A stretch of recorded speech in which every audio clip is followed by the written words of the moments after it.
गोविंद जय जय गोपाल जय जय। देवर्षि, राधा रमण हरि गोपाल। देवर्षि, इस घने जंगल में मुझे कौन पुकार रहा है? ये मेरा भ्रम है कि देवर्षि, यहाँ ऊपर। इस समय आप अकेले कहाँ जा रहे हैं? हाँ, मैं अकेला कहाँ हूं? कौन है आपके साथ? वो जो है मेरे साथ, वो मेरे आगे भी है, वो मेरे पीछे भी है, वो मेरे ऊपर भी है, वो मेरे नीचे भी है, वो मेरे और तुम्हारे साथ साथ है। देवर्षि, ये समय ऊंची ऊंची बातें करने का नहीं है। हाँ। हमें भय लग रहा है। इस समय तुम दोनों नीचे आ जाओ और ये बताओ कि तुम लोग पेड़ पर क्या कर रहे थे? हम लोगों ने लोगों के चीखने चिल्लाने की आवाजें सुनी तो डर के मारे पेड़ पर चढ़ गए। सोचा डाकू रत्नाकर है। हाँ। देवर्षि, क्या हम आपके साथ चल सकते हैं? अगर एक ही दिशा में जाना हो और ऋषियों पर भरोसा कर सकते हो तो चलो। देवर्षि, आपको भय नहीं लग रहा? नहीं। आपको भय क्यों नहीं लग रहा देवर्षि? क्योंकि मैं मानता ही नहीं कि मेरे अलावा यहाँ कोई और है। भय हमेशा दूसरे के होने से होता है। हाँ।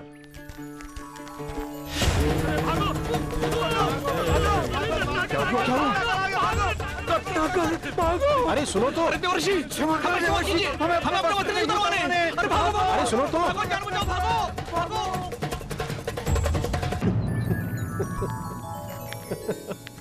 अब देवर्षि नारद अकेले ही उस मार्ग पर चल दिए जहां रत्नाकर उनकी प्रतीक्षा कर रहा था। रात हो चुकी थी। नारायण नारायण नारायण हरि हरि। नारायण नारायण नारायण हरि हरि। ये 1, ये 2, ये 3, ये 4 और ये 5। सरदार, हुक्म तो आज यही रहने देते हैं। आज इतने में ही संतोष कर लेते हैं सरदार। और वसु, आज तू क्यों ब्राह्मणों की भाषा बोलने लगा? पास के गांव में उत्सव जो हो रहा है, सुना है दूर दूर से नट और वैश्याएं आई हुई हैं। हाँ, जो जाना चाहता है जाए, परंतु सावधान रहना। आसपास के गांव में राजा के सिपाही घूम रहे हैं। आप नहीं चलेंगे सरदार? नहीं, न जाने क्यों ऐसा लग रहा है कि आज मुझे कोई अमूल्य धन मिलने वाला है। अहम निर्विकल्पो निराकार रूपो।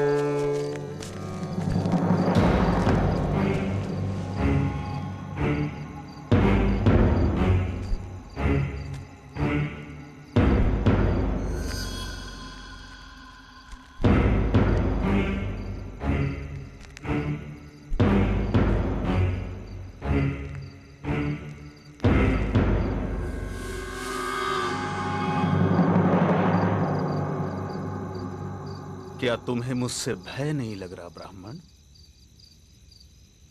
मैं रत्नाकर हूं।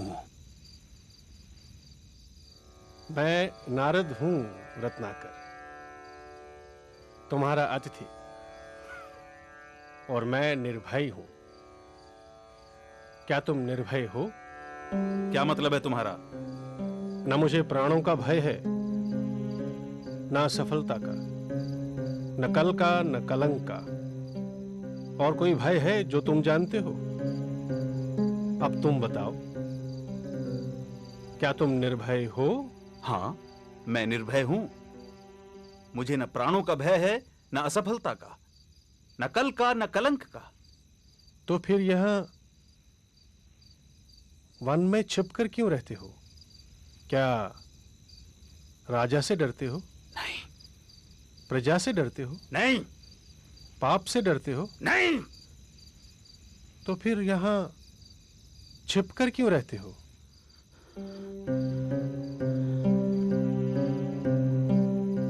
उत्तर मैं देता हूं। पाप करते हो और पाप से डरते हो।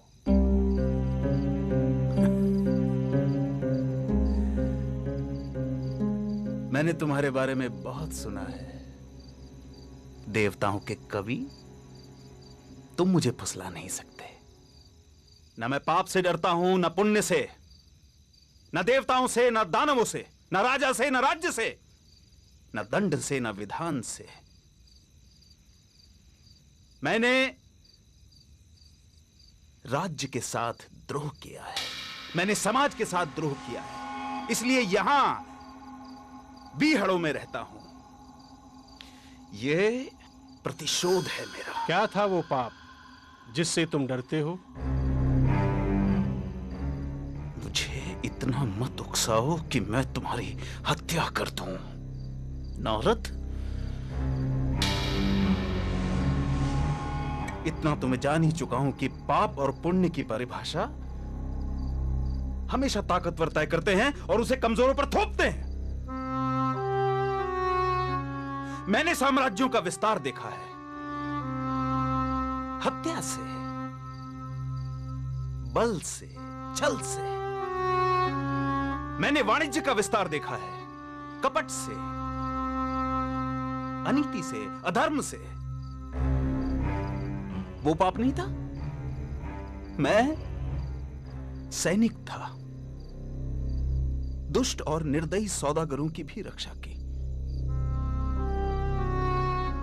वो पाप नहीं था। युद्ध में हारे हुए लोगों की स्त्रियों के साथ पशुता का व्यवहार करने वाले सैनिकों की हत्या क्या की? मैं पापी हो गया।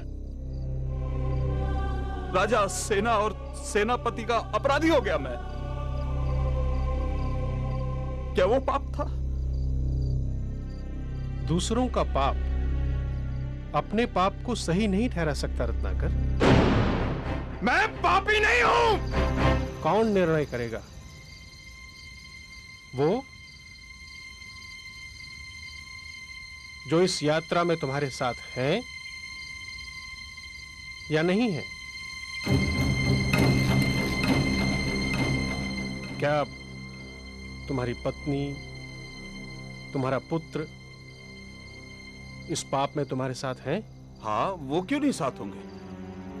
मैं जो ये सब करता हूं उनके सुख के लिए तो करता हूं। तो जो तुम्हारे साथ हैं उन्हीं को निर्णायक बनाते हैं। जाओ, अपनी पत्नी से, अपने पुत्र से, अपने पिता से, अपने निकट संबंधियों से पूछ कर आओ, जो तुम कर रहे हो क्या वो पाप नहीं है? और क्या वो सब इस पाप में तुम्हारे साथ हैं, इस पाप के भागीदार हैं? सरदार, ये ब्राह्मण बहुत बोलता है, इसे मार दें।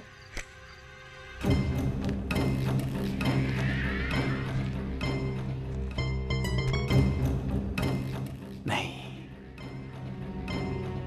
इसे तो मैं अपने हाथों से मारूंगा, परंतु पहले इसके प्रश्नों के उत्तर तो दे दूं।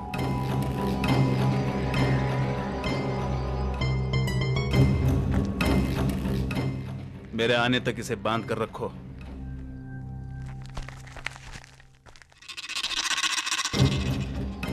कड़ी नजर रखना इस पर।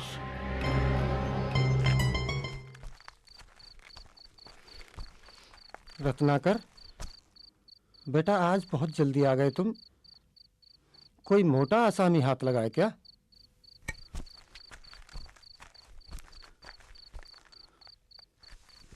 क्या बात है स्वामी, आज आप प्रसन्न दिखाई नहीं दे रहे? मैं जो कर रहा हूं क्या वो पाप है? ये तू कैसी बहकी बहकी बातें कर रहा है आज? तूने ज्यादा पी ली है क्या? क्या तुम मेरे पाप में भागीदार हो? ये तू क्या पूछ रहा है? क्या तुम मेरे पाप में भागीदार हो? नहीं स्वामी, मैंने आपके सुख में दुख में साथ देने की कसम खाई है, आपके पाप में भागीदार होने की नहीं।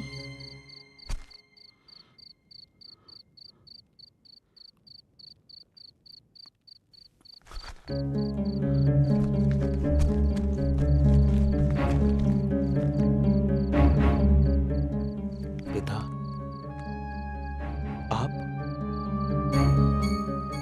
बेटा, ये तो तेरी कमाई है, इसे मैं कैसे बांट सकता हूँ?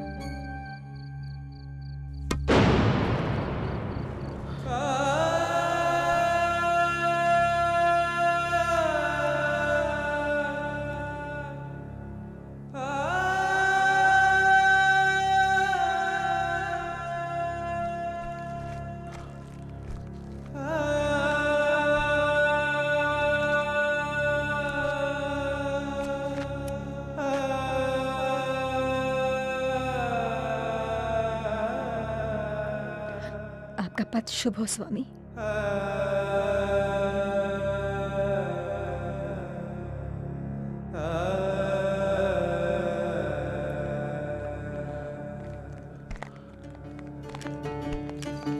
अपि चेत् सुदुराचारो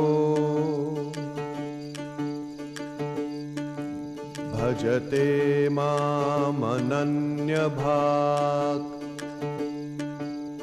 साधुरेव समन्तव्यः सम्यग् व्यवसितो हि सः।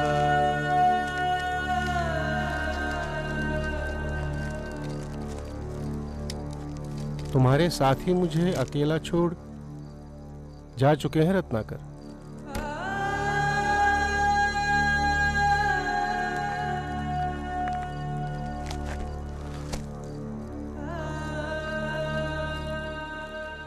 क्षमा देवर्षि,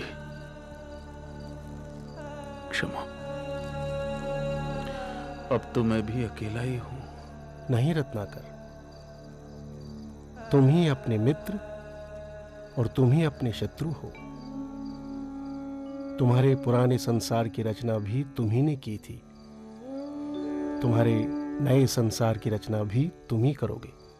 इसलिए उठो और अपने पुरुषार्थ से अपना भविष्य लिखो।